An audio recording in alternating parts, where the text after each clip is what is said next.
ഞാൻ ഒരു പയറുമണി പോലും തിന്നില്ല. രണ്ടുപേരും ഇത് പറഞ്ഞ് വഴക്ക് തുടങ്ങി.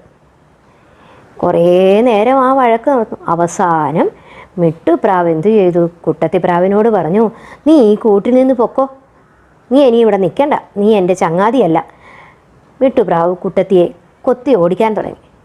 പാവം കുട്ടത്തിപ്രാവ് കരഞ്ഞു പറഞ്ഞിട്ടും മിട്ടുപ്രാവ് കേട്ടില്ല. കുട്ടത്തിപ്രാവ് അവിടുന്ന് കൂടിന് വെളിയിൽ ഇറക്കി വിട്ടു കുട്ടത്തിപ്രാവിനെ. ദൂരെ പൊക്കോ, നിന്നെ ഇനി കാണണ്ട എന്നും പറഞ്ഞു. വളരെ സങ്കടത്തോടെ കുട്ടത്തിപ്രാവ് പറന്നുപോയി. കുറേ ദിവസം കഴിഞ്ഞ് വീണ്ടും മിട്ടുവിന് ധാരാളം പയറുമണികൾ കിട്ടി. കുറേ പയറുമണികൾ കിട്ടി. മിട്ടു എന്തോ ചെയ്തു? അതുകൊണ്ടൊന്ന് വറുത്ത് വെച്ചു. അളന്ന് നോക്കിയപ്പോൾ നാഴി പയറുണ്ട്. ഒരു ചട്ടിയിലിട്ട് അത് വറുത്തു.